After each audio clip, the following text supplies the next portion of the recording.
Welcome to the Allan Small Financial Show. As always, I want to thank everyone for taking the time out of your busy day to spend it with us. I've said this many times before. Anytime we have a show on the day that the Federal Reserve is having a meeting and will be announcing their latest interest rate policy, it's always an exciting day and an exciting show. Over the past month or so, I've had the opportunity of talking to many individual investors, talking to them about their RSPs before RSP season came to a close on February the 29th, and also most recently talking to them about taxes and just in general talking about investing. And had a lot of questions posed to me about the market. And what we try to do here on our show every 2 weeks is bring those questions and answers to all of you. Because if many people are asking me similar questions, I would imagine those that are watching, all of you, would have very similar questions as well. And as I always say, this is where we get all of our information for our show. And these are, I guess, the important pieces that go into the topics that we have for you for all our shows and for you today. So let's take a look at some of our topics for today. First topic I think is very timely. People lose money more. People lose more money anticipating a market correction than the correction or going through the correction itself. And this is a very timely topic because with markets at all-time highs, which we've seen recently, I'm getting a lot of people asking, well, maybe I shouldn't be investing because markets will probably pull back at some time, won't they? So it's a question we'll get into shortly. As always, I touch on three things that I believe individual investors should focus on before you make your investment decisions. And we always have our top three, so we'll bring those to you. Is tech in a bubble? And this is something I've seen on the news or online, people talking about, is technology or the tech sector in a bubble? Last time we saw a big bubble burst was back in 1999, the end of 1999, 2000. So let's speak a bit about whether we're seeing similar trends today as we saw back then. Latest on Canadian and US inflation. We just received some Canadian inflation data this week, actually surprisingly lower than expected. In the US, surprisingly a little bit higher than expected. We'll speak about that and what it means for rate cuts in the future and the stock market. Market breadth widening.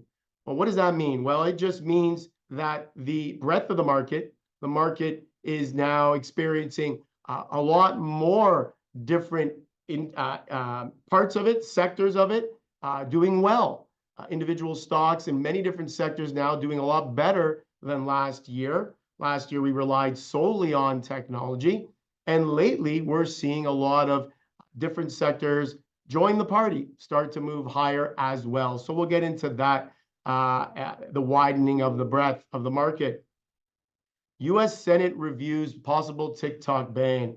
And I think everyone has heard about most recent conversations being had in the House of Representatives in the United States and now in the Senate with respect to, will they ban TikTok? Will they force ByteDance, the company that owns TikTok, to sell TikTok to perhaps a US company? I know former Secretary Steve Mnuchin was on TV not too long ago talking about trying to get a group together to buy TikTok from ByteDance. Not sure the Chinese would be too keen on that. But that's what's going on right now. This idea that the Chinese have access to a lot of data from individuals in the United States through TikTok, and there's talks are heating up whether TikTok should be banned in the United States. And lastly, your questions. If you have any questions during the show, if you have any questions just after the show, please, during the show, put them in the chat box. We'll pick those up and hopefully answer them at the end of the show. If not, hopefully we'll be able to answer those questions during the next 2 weeks before our next show, or we'll answer them on our next show 2 weeks from today. So without further ado, let's move on with the show.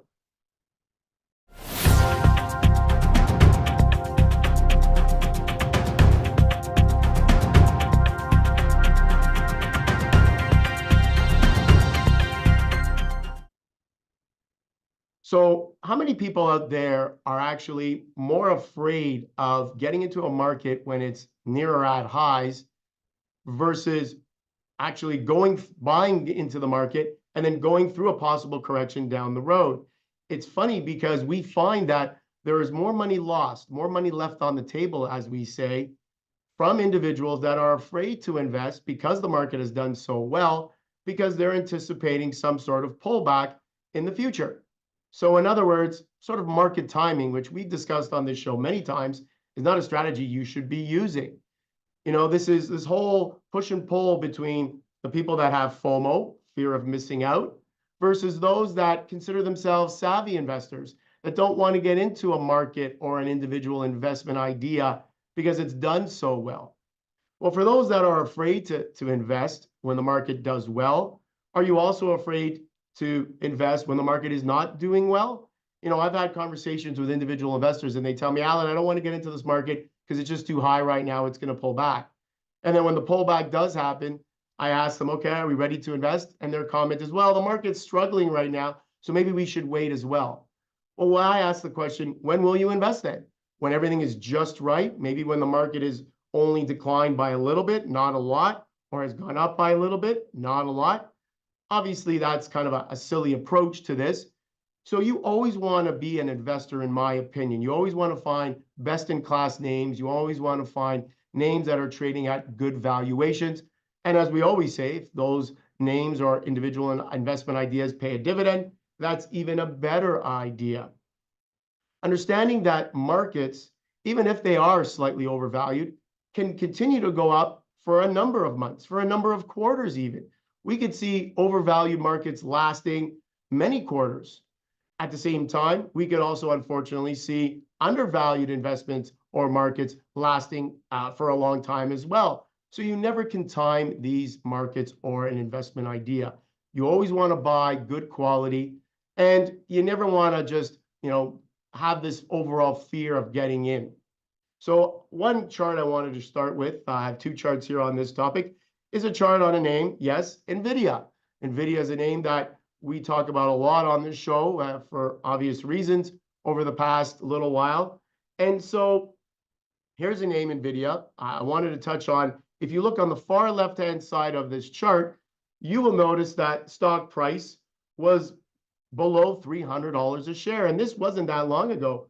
We're talking a year ago, maybe a little more than a year ago. It actually got down to maybe about $125. And when that stock started to rally and started to move higher from 125, 150, all the way up to 400, if you were an investor, did you think that was the top? Did you stop investing in this name because the stock actually couldn't go higher? It was impossible. It had already gone up 4 times. How much higher can it go? Well, take a look at the right-hand side of this chart. Stock of Nvidia actually passed $900 a share recently. It's pulled back a little bit to around 885, 890 in that range. I think that's where it's trading today. Earlier this morning, it actually went back above 900 for a brief moment. So had you said to yourself, you know what? I'm not going to buy this stock because it's already gone up too far, too fast. I'm going to wait for it to pull back. Well, unfortunately, really haven't had the opportunity as this stock went even higher to $900, over $900 a share. A second chart I wanted to show is just a chart on the S&P 500. And another call on the S&P 500 would be from investors looking at the overall macro picture and looking at the index. You would see a pullback, COVID, in 2020. You see that on the left-hand side, a nice run up in 2021. And if you thought, well, hey, maybe this is as good as it gets in the middle of 2021, you would have been wrong. Stock market continued to go higher. I guess the fear of missing out trumped the fear of getting into the market at that time.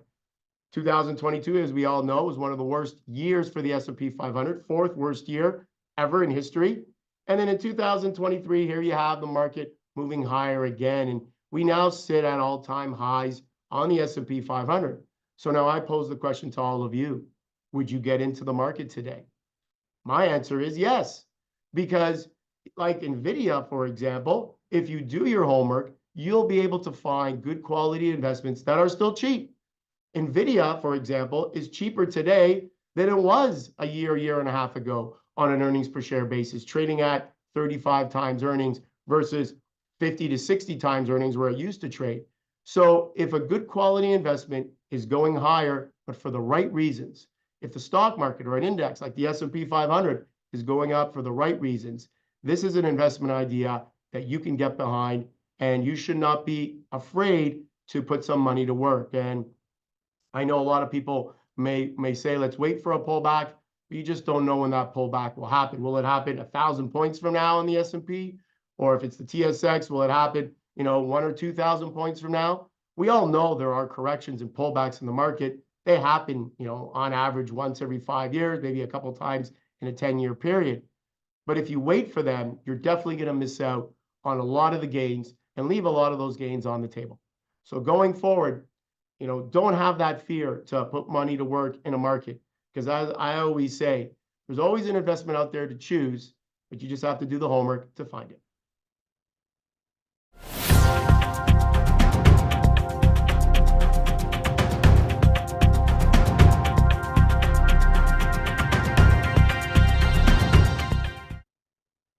As with every show, I like to always, break down what I think individual investors should consider before they make their investment decisions. And we always break them down into 3 topics. First topic, all eyes on Nvidia. Again, Nvidia showing up, another name and another thing to discuss. US government yields rising. We've seen government yields rising in 2024. The 2-year now around 4.7%, approaching 5%, getting a little bit high again. The 10-year in that 430 range. It actually hit 440 recently, on its way up to 4.5% perhaps. So again, market doesn't really like that too much, and we'll discuss. And the third point I wanted to discuss today is something we discuss on a regular basis, which are stock valuations or individual investment ideas, valuations on those ideas. And I know a lot of people have been getting carried away with technology over the past year or so, but there are a lot of good quality companies that have been doing well that still have good valuations. So let's get to the first topic, all eyes on Nvidia. And I bring up Nvidia because, like Apple once was the key to this market, Nvidia is now, in my opinion, the key to this market. We used to say the S&P 500 or the stock market in general could not move higher unless Apple moved higher. Apple, once upon a time, was by far the largest company in the world. You're going to see in a couple of minutes how Apple is no longer the largest company in the world. Now Microsoft is, and Nvidia actually is right behind Apple, 3rd place now. Nvidia is the key to artificial intelligence. When you think about artificial intelligence, you think of chip makers, you think of Nvidia, AMD, Broadcom. And as we know, Nvidia now has most of the market share in the AI space. They just had a conference where they introduced new chips, more powerful chips. They also talked about their relationships with Amazon, IBM, Oracle, Meta, the list goes on and on, Azure, Microsoft. And we heard from the CEO, his keynote speech, talked about how the technology is just getting more powerful and faster, and how computers are able to now think more for themselves. And I'm sure most of you watching today have probably gone into ChatGPT and asked for certain things, and I'm sure the computer, the program was able to produce what you were asking. So Nvidia, it's as I said, it's very important when it comes to artificial intelligence. We know the chip makers are pretty dominating when it comes to technology in the tech sector. And we know the tech sector makes up about 40% or maybe even a little bit more of the S&P 500. So if as goes tech, or as goes Nvidia, goes the tech sector, goes other chip makers, therefore how the tech sector will perform. And as the tech sector performs, goes the rest of the S&P 500. So Nvidia is very, very important. And I have a few charts on Nvidia talking about market cap as I discussed, the size of Nvidia. First chart here, market cap history of Nvidia from 2001 to 2024. You could see how much the size of Nvidia has grown on the far right-hand side. It was flatlining, worth not even 100 billion, not that long ago. We're talking 10 years ago. And all of a sudden, 2020 hit, the stock climbed, or the company climbed well over 500 billion, almost $1 trillion in market cap, pulled back from that. and then surged once again. And now you're looking at Nvidia somewhere around 2.2, 2.3 trillion in market cap, behind only Apple and Microsoft as the third largest company in the world. We have a chart on Nvidia, actually a chart on Nvidia and its competitors. You can see where it sits, not only its competitors, but similar companies. So you see here other chip makers. You see Microsoft being slightly larger, AMD, Texas Instruments, Qualcomm. You could see, you probably could add up all those companies and they still wouldn't equal the size of Nvidia at this time. And I thought for, I guess, interest sake, for those that are wondering, well, what are the biggest companies in the world? What are the 10 largest companies in the world? Well, we have them here on our next chart. You can see Microsoft is the largest, followed by Apple, and there is Nvidia.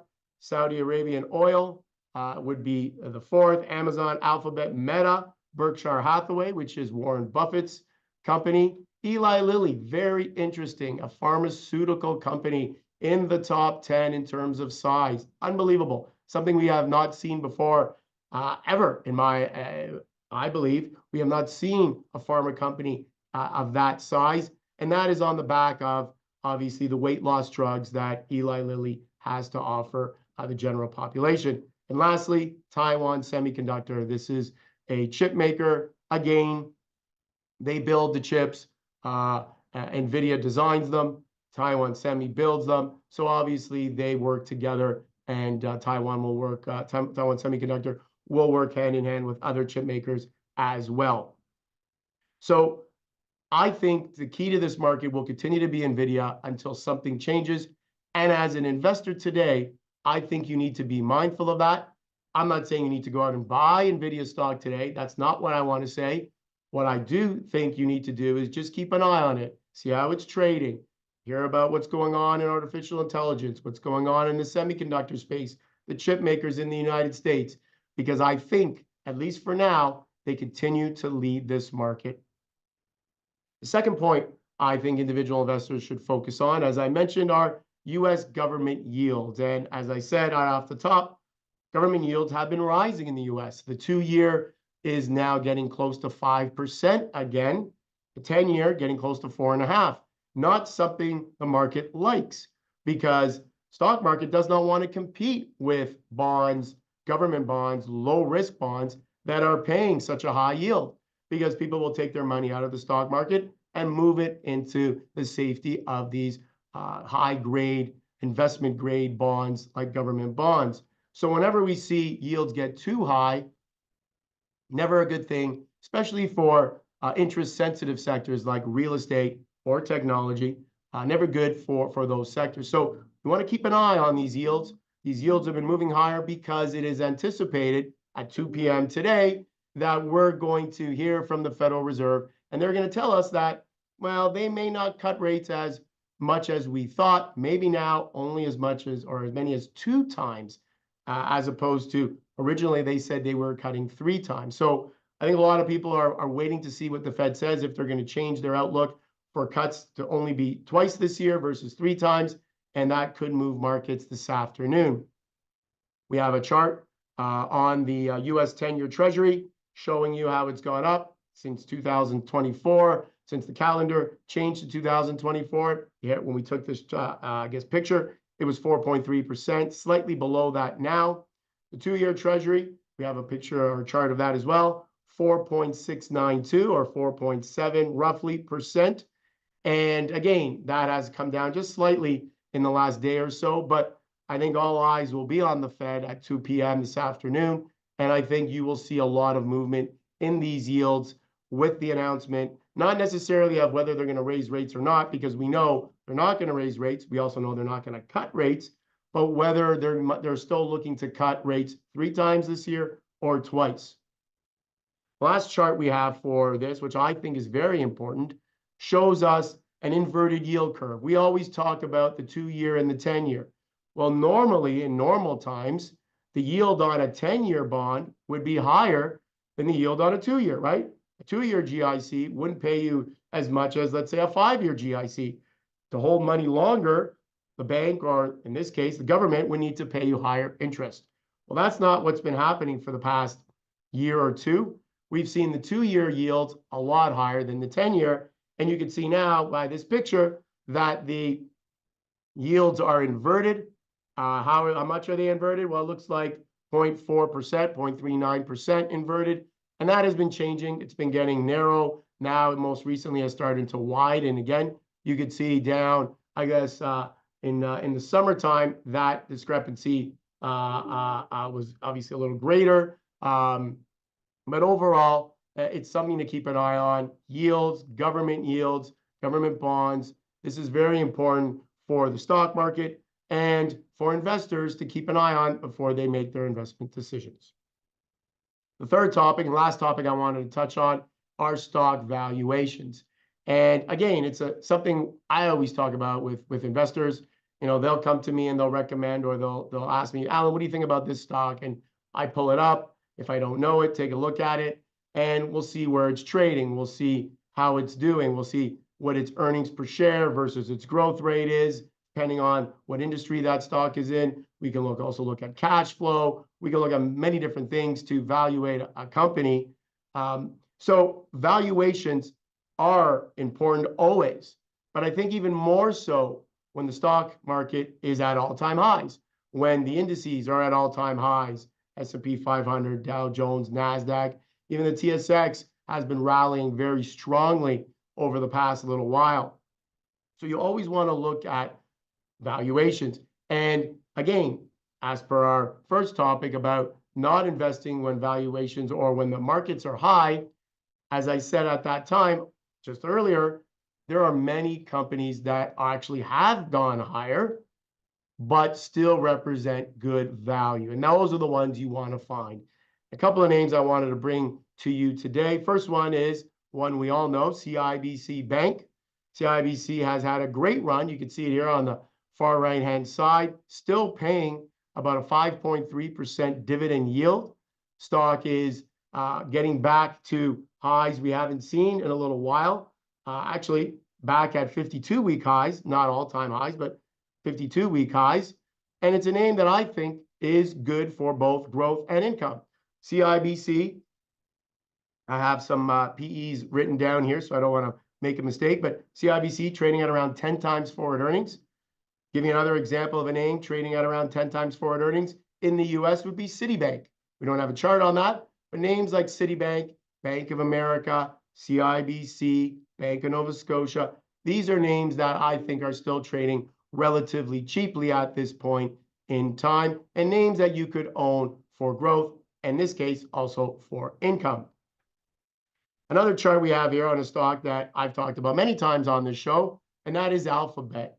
And I bring up Alphabet because it's a tech name, and many people would think, well, it's very expensive right now, and I wouldn't touch that stock at this point in time. It's technology, and technology has gone through the roof, and I'm just not interested. Well, Google or Alphabet hasn't really gone through the roof in terms of valuations. Right now, Google is trading at around 21 times earnings.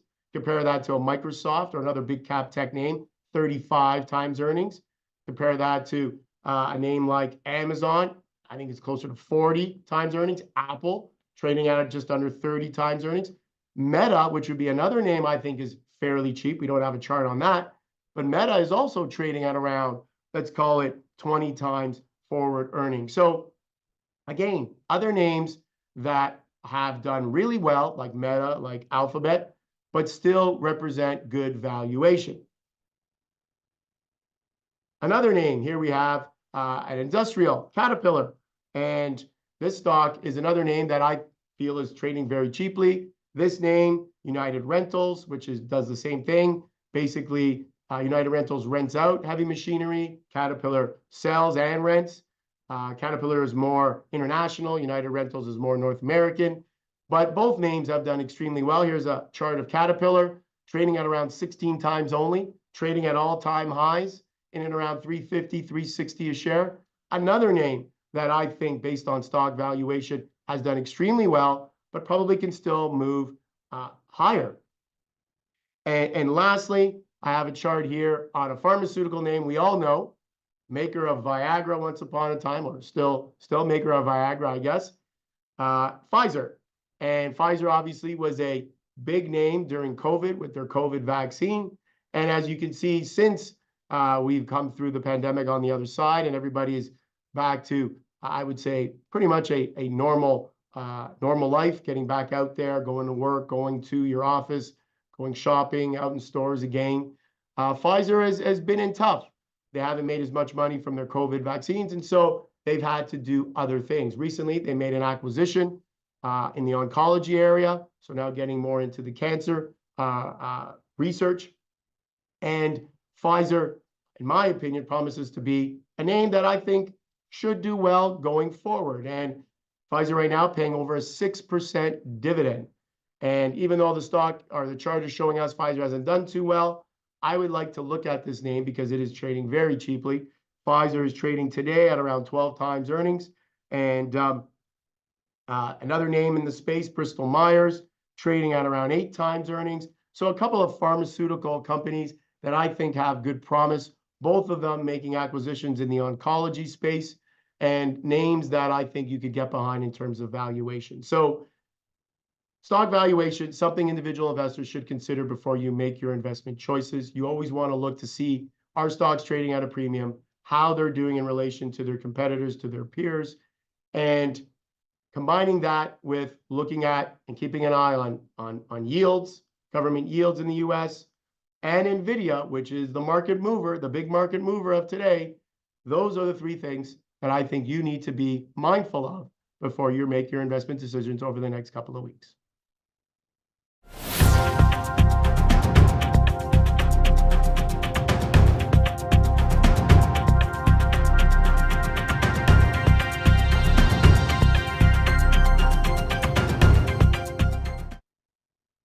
Are we in a tech bubble? Well, I guess my short answer is no. I do not believe we are in a tech bubble. In my opinion, the last time we saw a tech bubble, as I mentioned earlier, was 1999, 2000. PE ratios around then got up as high as 200 times earnings in some cases, in some places. And today, when you look at, let's just say, the NASDAQ, which is primarily where most tech stocks trade, it's primarily a tech index, although there are other sectors that trade on the NASDAQ as well, like pharmaceutical. But when you look at the NASDAQ, for example, it's trading just under 30 times today, which is about average. You look at the NASDAQ, on average, it trades in and around 28.5 times earnings, and that's where we sit approximately today. So when you want to compare this to the bubble-licious times of 1999 and 2000, I believe there really is no comparison. I think companies have gone higher. There are some companies, as I said, are more expensive than others. We just spoke about in the previous segment about some names that have moved higher but still represent good value. But in my opinion, tech is not in a bubble, at least not as yet. Our first chart here is a long-term chart of the NASDAQ. And you can clearly see in 2000 that I guess, not so large blip as compared to the couple of blips on the right-hand side of the chart. But that was the 2000 or 1999, 2000 tech bubble crashing or bursting. Those were the Nortel days. And unfortunately, many investors remember those as not such great days. And the good news is, obviously, markets do rebound, and the NASDAQ and the tech space in general has rebounded significantly from there. When you look at the far right-hand side, you look at how well tech did in 2021, reaching a high point, then came down significantly in 2022. As I said, fourth worst year for the S&P 500. Tech lost 30%, actually a little more than 30% that year. And then in 2023, NASDAQ rebounded, having one of its best years, making more than 30% return last year. And here we sit today at all-time highs. So are we in a bubble? Well, in my opinion, if you want to call the recent run-up in tech stocks a bubble, I'll argue we're just getting back to where we were in 2021. And if you look back over the last few years, one can make the argument that we really haven't gone anywhere. We just made back what we lost in 2022. And now, for the first time, we're moving forward once again. So I don't think we're in a tech bubble. In my opinion, with PEs trading a lot lower than where they were during the last time we saw a bubble burst. I think you'd be hard pressed to make the case that tech is in some sort of bubble that is just waiting to pop. We have a second chart here. It's more a chart on artificial intelligence. It's actually an ETF which follows artificial intelligence, and you can see how well this ETF did all the way up to 2022. We saw the slide again, and now 2023 and 24, we've seen a rally. So once again, just getting back to a little bit above where we were at the beginning of 22 before the market started to sell off based on interest rates rising 10, 11 times over a period of just over a year. So if you keep hearing about this idea, is tech in a bubble or is tech in a bubble? Yes, it is. I'll challenge that because in my opinion, based on earnings per share, based on I guess, where the companies are today and how they're performing and the promise of artificial intelligence and revolutionizing the way we live pretty much, I don't think we are in a bubble. I think that technology will continue to lead this market. It is the largest part of the market, as I've said many times. And I think for investors in general, if you're looking for growth, I think you need to invest in some of these big cap tech names going forward.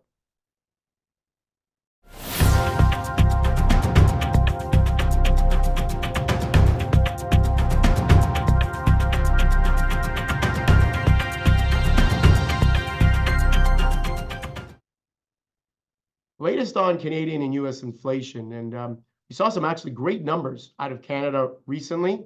Recent numbers that came out a few days ago tell us that Canadian inflation is falling and it continues to fall. We were actually expecting inflation to rise here in our country, in Canada, from 2.9 to 3.1%.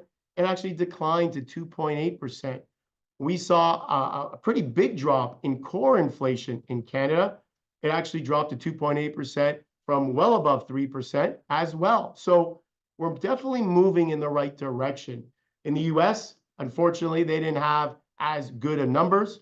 We saw core inflation drop from 3.9 to 3.8, but we saw the headline inflation number move higher, unfortunately, and it went up to just over 3.1%. I think it was around 3.2, if I'm not mistaken. And obviously going in the wrong direction. A lot of people were hoping to see a 2.9 rate, and we ended up getting that 3.2% rate. And on the day inflation came out in the US, stock market unfortunately went down and there was a bit of a sell-off. So overall, what does this mean for individual investors? Well, in my opinion, I think Canadian Bank of Canada is a lot closer to lowering interest rates than perhaps they are in the US. What does that mean for our dollar? Well, that could mean a bit of a weakening dollar as compared to the US dollar if the Bank of Canada does cut rates before the United States. In the US, GDP is running still above 2%. In Canada, GDP or growth rates are running maybe 1%. So the growth rate has come down, inflation rate has come down. And so I think to stimulate, Bank of Canada may cut rates or may have to cut rates a lot sooner than they will in the US. We have another few charts here. Canada's headline inflation eases to an 8-month low. And you can see this chart here. And look at the gap between the bank rate, Bank of Canada rate at 5% and the inflation rate at 2.8%. That is one of the biggest gaps I've ever seen. And that just tells all of us that the Bank of Canada has room to cut when they decide to. Question is, when will they decide to cut rates? Many people are now hoping or predicting that we could see a cut maybe in the June time horizon. Some people are hoping for an April cut, but we'll have to see. We have another chart here on inflation and Fed funds rate in the United States, of course. This is actually core inflation, not the headline number. As you can see, the core inflation is just below 4%. And when you look at where the Fed funds rate is, you're looking at about a 5.25. So again, there's a big gap there. Not as large of a gap as in Canada, but there is a gap in the Fed funds rate and the core CPI rate. So I think the Fed as well has the opportunity and the room to start cutting rates when they see fit. The problem is in the United States, we're starting to see higher or hotter inflationary data over the past few months, January and February. The inflation numbers that came in were above what we were expecting. And so that may delay the Fed from cutting rates.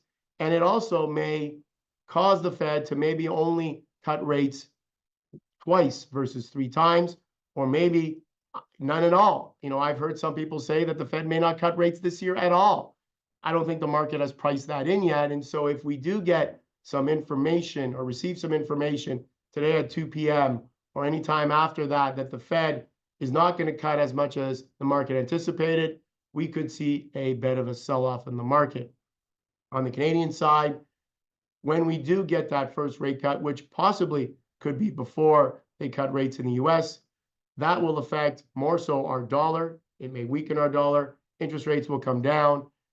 It will be a good time or a good event for all debt holders, those looking to, get a new mortgage or extend their mortgage, or their mortgage is up for renewal. If they were to cut rates, that would be a positive for them. So keep an eye on what the Bank of Canada is going to say going forward. Keep an eye or keep a listen for hints today at 2 p.m. from the Federal Reserve, what they say regarding interest rate cuts in the future, whether it's 2, whether it's still 3, because I think that will be very important for how the market behaves today and also going forward.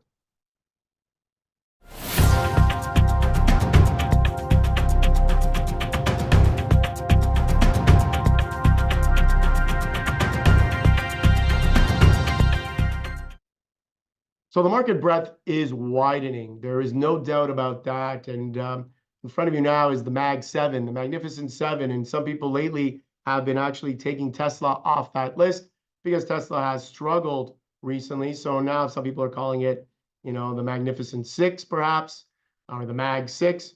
But overall, these are the names that have powered the stock market for the last, just over a year. But the good news is we're starting to get other sectors joining in on the party. And I wrote down some data. And again, I don't want to get the data or get the numbers wrong. More than 2/3 of the S&P 500 have a positive return year to date. 2/3 of the S&P 500. About 177 companies are beating the S&P 500 on a year-to-date return basis. About half, or just under half, about 233 companies are up over 5% year-to-date. They've seen their stock rise above 5% year-to-date.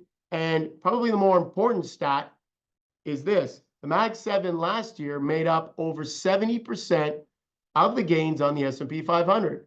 This year, yes, they're still making up a big amount of the gains, but only about 57% of the gains. So we're starting to see more sectors joining in on the growth on the S&P 500 and on the growth of the stock markets in North America in general. And this is really, really important. First chart we have to show you, it's actually a chart of two charts right beside each other. You're going to see here on the left side, we have the S&P 500 equal weight index. So that's taking everything on an equal weight basis.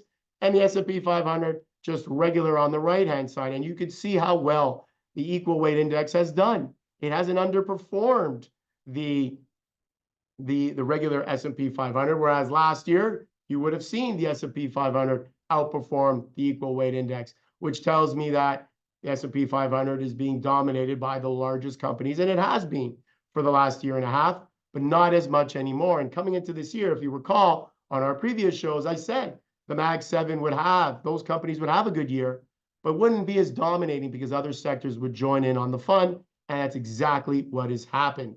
And we have a bunch of stocks we're going to go through here, their charts. First one, Caterpillar, which we saw already.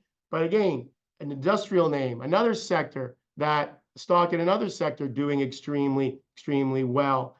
Name we don't really talk about an awful lot. This is in the travel space. Marriott International, hotel chain, right?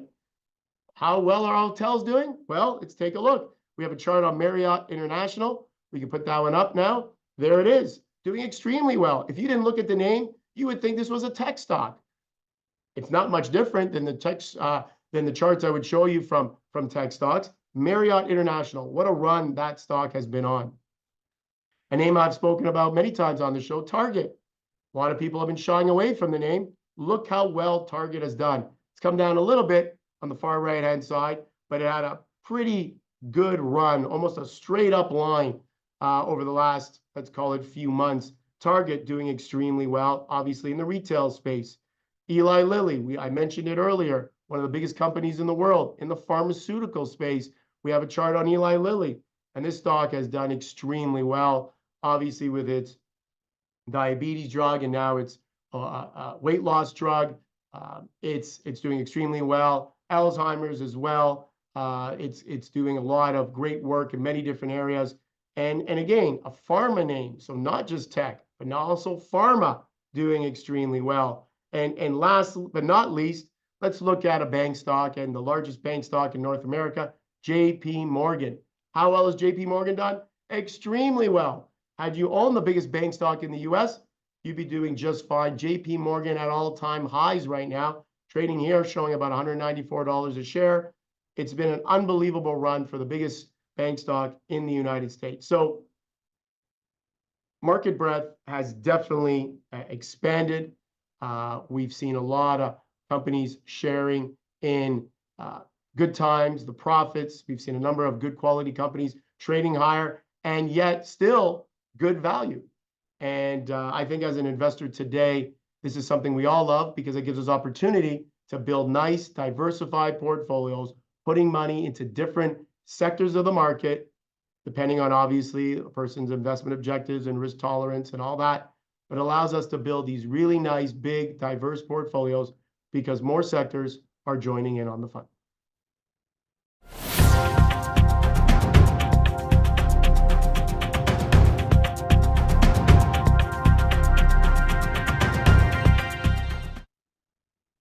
A possible ban on TikTok.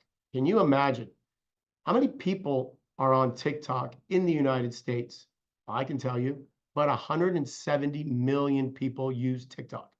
There are only about 340 million in the country. So you could say approximately half the people are on TikTok. If they were to ban TikTok, what would it do to the people that are using it, to the children, to the adults? What would it do to all the companies that advertise on TikTok? And there are many. Would it hurt businesses? Would it help businesses? What would a ban on TikTok do to TikTok's competitors? Meta, for example. Snap, another example. Many people believe it will be a windfall day for Meta and Snap and other competitors.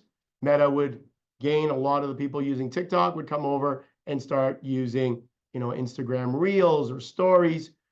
Meta's doing just fine on its own right now, even with TikTok there. But can you imagine how much new business the competitors of TikTok would gain?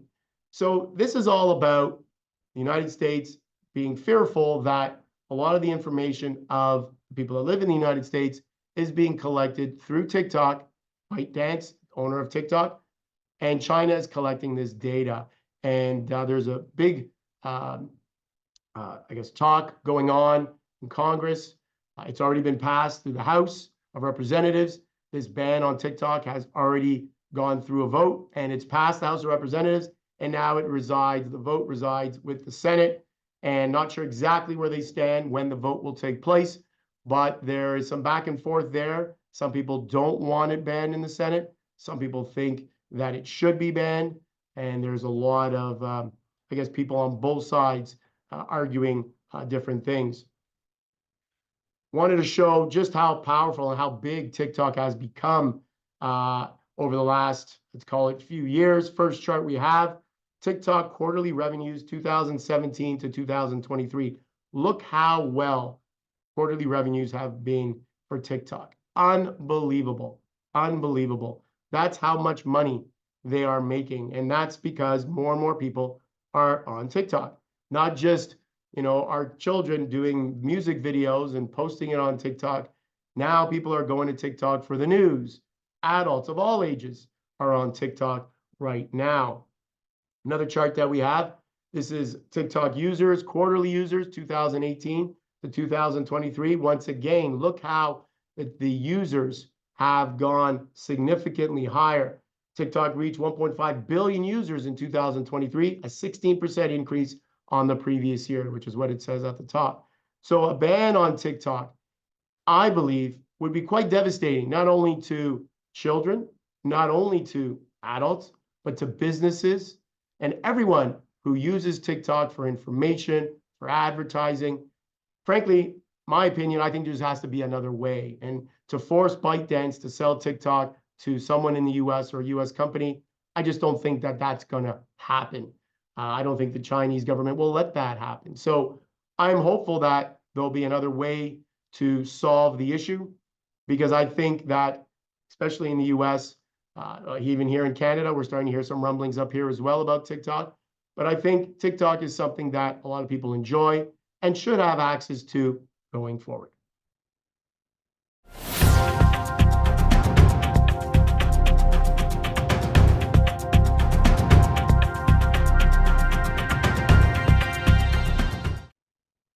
Now the part of the show where I get to take one or two questions from all of you. For those that have put any questions in the chat box, I know that as always, we always like to get to at least one, if not two. Here is a couple I think that are good. First one: Are you worried about reduced dividend payments in any particular sectors right now? Great question, because we are seeing some sectors struggle under the weight of higher interest rates. So I guess the best way for me to answer that is I don't think about a specific sector as a worry that companies in that sector may cut their dividends. I think it's on a company by company specific basis. So if you're worried that a name may cut their dividend, I think it's specific to that name. And yes, you may be able to extrapolate to another company in that sector, and you may want to do your homework on another company just to make sure that that company that may cut their dividend, it's specific to them only. But overall, I don't think you can just judge and say any one sector is at more risk than another for cutting dividends.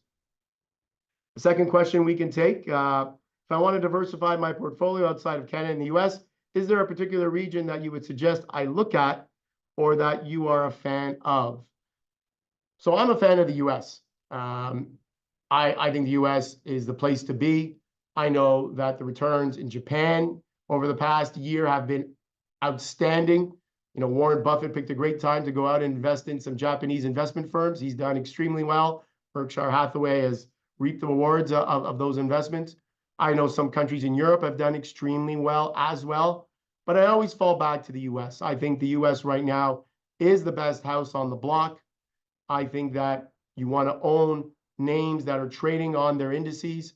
I think living here in Canada, a lot of people like to own primarily Canadian investments, but I think that you need to own US investments or investments outside of Canada for growth. Unfortunately, our market here is very small. We don't have as many tech names, pharma names, retail names, industrial names. We have a lot here, but we just can't compare to what is available on US indices. So I would look to the US first before any place around the world.